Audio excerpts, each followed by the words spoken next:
If you've ever looked up at the night sky and wondered what's really out there, you're not alone.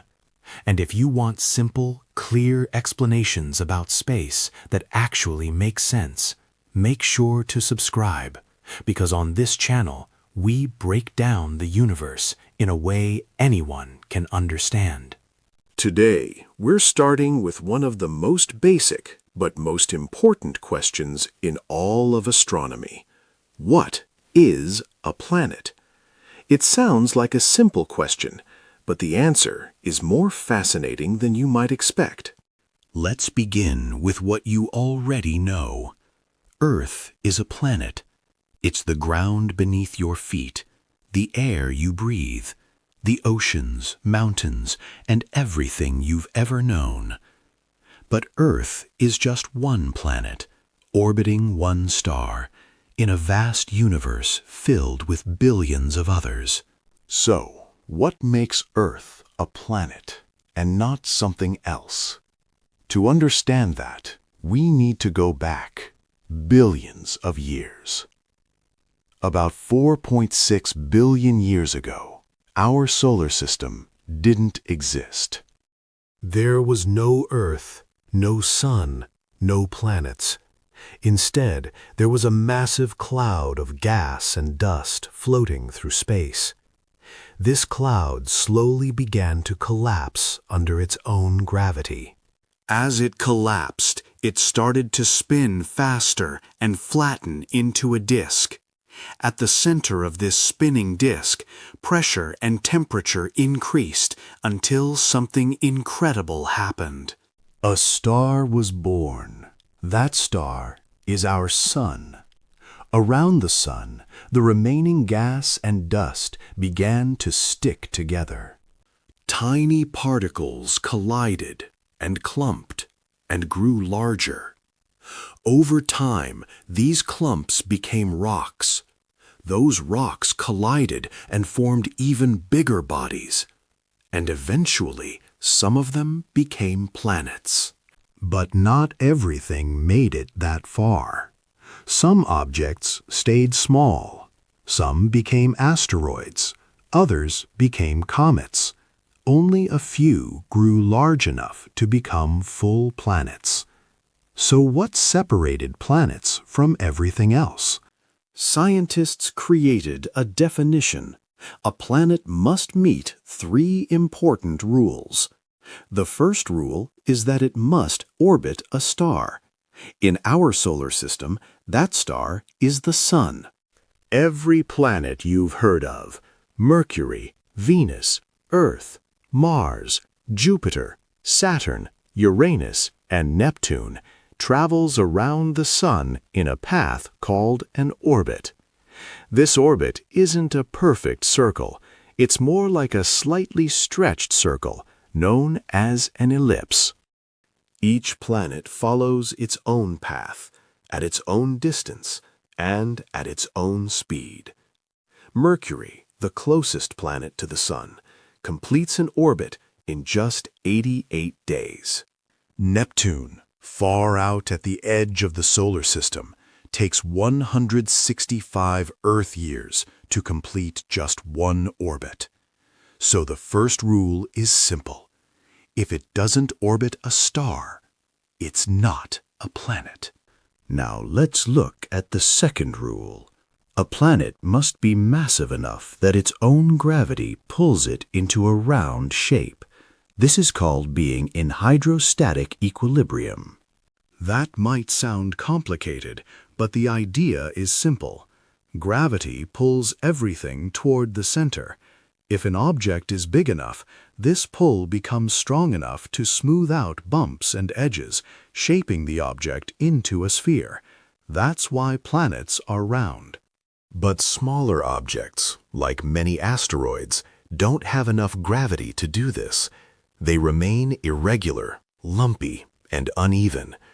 So if something is too small to become round, it can't be a planet. Now for the third rule, the one that causes the most debate.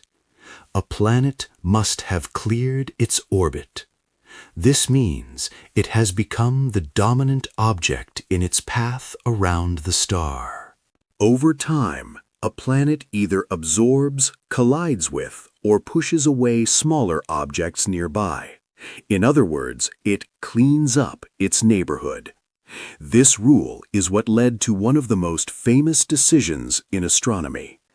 Pluto used to be called the 9th planet, but in 2006, scientists reclassified it as a dwarf planet. Why? Because Pluto hasn't cleared its orbit. It shares its region of space with many other icy objects in an area called the Kuiper Belt. So even though Pluto is round and orbits the Sun, it doesn't meet all three rules, and that means it's not officially a planet anymore. Now, let's take a closer look at the planets we do have. In our solar system, there are 8 official planets, and they fall into 2 main groups. The first group is called the terrestrial planets. These are Mercury, Venus, Earth, and Mars. They are smaller, rocky, and have solid surfaces. You could stand on them, at least in theory. Mercury is the closest to the Sun and experiences extreme temperatures. Venus is covered in thick clouds and is the hottest planet, even hotter than Mercury. Earth, of course, is the only planet we know of that supports life, and Mars, often called the red planet, may have once had liquid water. The second group is called the gas giants, or, in some cases, ice giants. These include Jupiter, Saturn, Uranus, and Neptune. These planets are much larger and are made mostly of gas or icy materials. Jupiter is the largest planet in our solar system. It's so big that more than 1,300 Earths could fit inside it. Saturn is famous for its stunning rings, made of ice and rock. Uranus is unique because it rotates on its side. And Neptune is known for having some of the fastest winds in the solar system. Unlike Earth, these giant planets don't have solid surfaces you could stand on. If you tried to land on Jupiter, you would sink deeper and deeper into thick layers of gas. Now, here's something incredible. Our solar system is just one tiny part of a much larger galaxy. And beyond our solar system, scientists have discovered thousands of other planets. These are called exoplanets. Some orbit stars similar to our Sun. Others orbit stars that are smaller, cooler, or much more active. Some exoplanets are massive gas giants. Others are rocky worlds like Earth. And some exist in what scientists call the habitable zone, the region around a star where conditions might allow liquid water to exist. Which means they could potentially support life. Imagine that. Entire worlds orbiting distant stars, possibly with oceans, atmospheres, and maybe even life forms. And we're just beginning to find them. As technology improves, we are discovering more and more planets every year. Each one teaches us something new about how planets form and how unique or common Earth might be. So now, when you hear the word planet, you know it's not just a simple label. It represents a very specific set of conditions. A planet is a world, a massive, round object orbiting a star and dominating its region of space. And yet, even with this definition, the universe continues to surprise us, because not all planets are what we expected. Some planets orbit 2 stars instead of 1. Some are so close to their stars that their surfaces are molten. Some are made mostly of water, and some don't even orbit a star at all.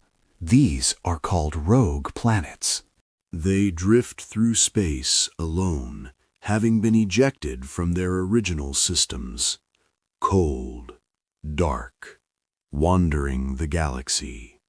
So even something as simple as a planet can be incredibly diverse and mysterious, and that's what makes space so fascinating. The more we learn, the more questions we discover. So the next time you look up at the night sky, remember this. Every tiny point of light could have planets orbiting it, entire systems, entire worlds, entire possibilities. And Earth is just one of them.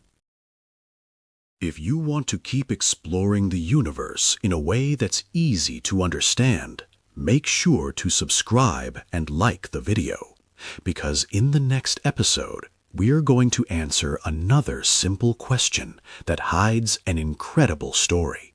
What is an asteroid? And trust me, it's more important and more dangerous than you might think. So hit subscribe, drop a comment, and I'll see you in the next journey through space.